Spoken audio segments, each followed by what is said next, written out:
Assalamualaikum warahmatullahi wabarakatuh. Pertemuan kali ini kita akan membahas mengenai getaran dan gelombang pada materi IPA kelas 8 di semester genap.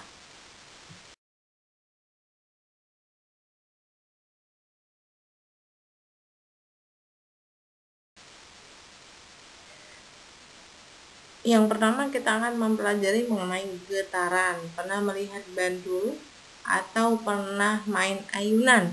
Nah, di sini ketika kita main ayunan itu salah satu contoh dari getaran. Getaran itu sendiri yaitu gerakan bolak-balik suatu benda melalui titik keseimbangan. Ini ada gambar contohnya ya. Jadi ada posisi A, posisi O, posisi B. Jadi dihitung satu kali getaran ketika sebuah benda bergerak dari titik A, O, B kembali lagi ke A, atau dari titik O, B, O, A kembali lagi ke O. Itu dihitung satu kali getaran. Kalau setengah bagaimana? Berarti kalau setengah di sini dari A sampai B saja, tidak kembali ke A ya. Kalau seperempat berarti di sini dari A ke O atau dari O ke B. Itu kalau kita mau menghitung berapa banyaknya getaran. Lalu di sini kita akan mengetahui mengenai simpangan terjauh dari suatu getaran, disebut juga amplitudo. Amplitudo di sini yaitu jarak antara A ke O atau O ke B.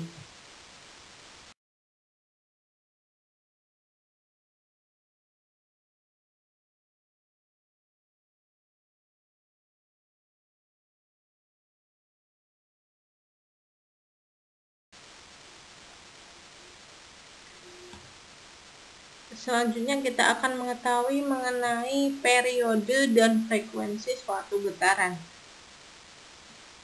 Periode getaran yaitu waktu yang dibutuhkan suatu benda untuk melakukan satu kali getaran. Sedangkan frekuensi yaitu banyaknya getaran tiap satuan waktu atau tiap sekon. Jadi rumusnya untuk periode getaran yaitu T besar sama dengan T kecil dibagi N. T kecil itu waktu bergetar, N-nya banyaknya getaran. Jadi untuk menghitung periode getaran, kita harus mengetahui berapa banyak getaran dan harus mengetahui waktunya.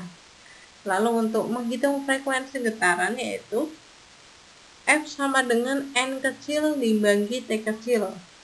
Banyaknya getaran dibagi waktu bergetar. Itu untuk menghitung periode dan frekuensi suatu getaran.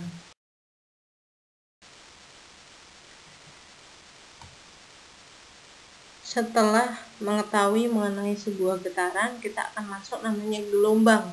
Gelombang itu yaitu getaran yang merambat. Gelombang menurut medium perambatannya itu terbagi menjadi dua. Yang pertama gelombang mekanik, yang kedua gelombang elektromagnetik.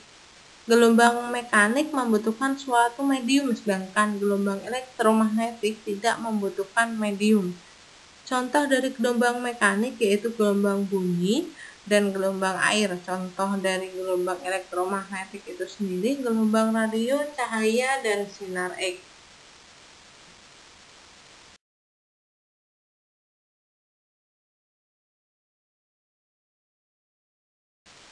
Gelombang berdasarkan arah rambat dan arah getar terbagi menjadi dua, yaitu gelombang transversal dan gelombang longitudinal.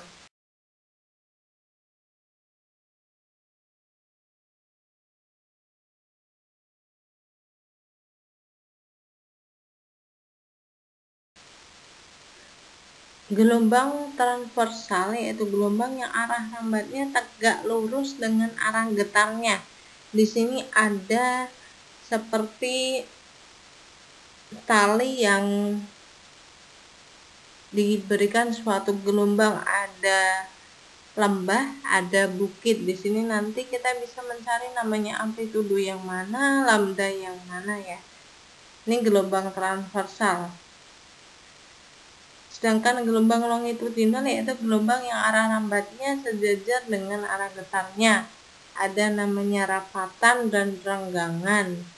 Untuk menghitung satu kali gelombang, berarti untuk gelombang transversal yaitu satu lembah dan satu bukit itu satu gelombang. Sedangkan gelombang longitudinal yaitu satu rapatan dan satu renggangan itu disebut satu gelombang.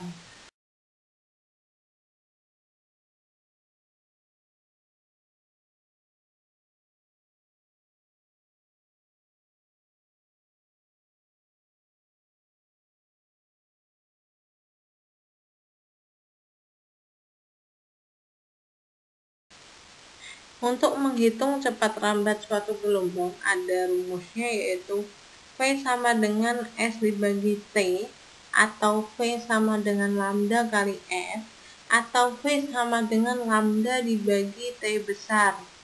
Jadi bisa menghitung dengan jarak dibagi waktu, atau panjang gelombang dikalikan frekuensi gelombang, atau bisa juga panjang gelombang dibagi periode gelombang untuk menghitung cepat rambat suatu gelombang cahaya.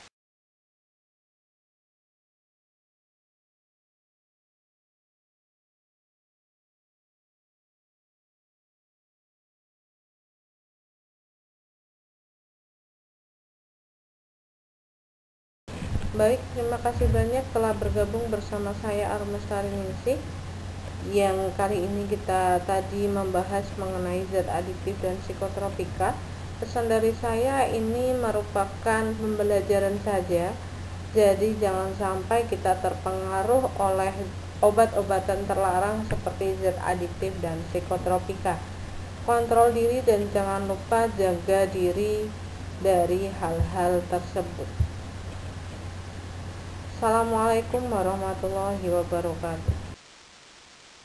Sekian pertemuan dari saya. Assalamualaikum warahmatullahi wabarakatuh.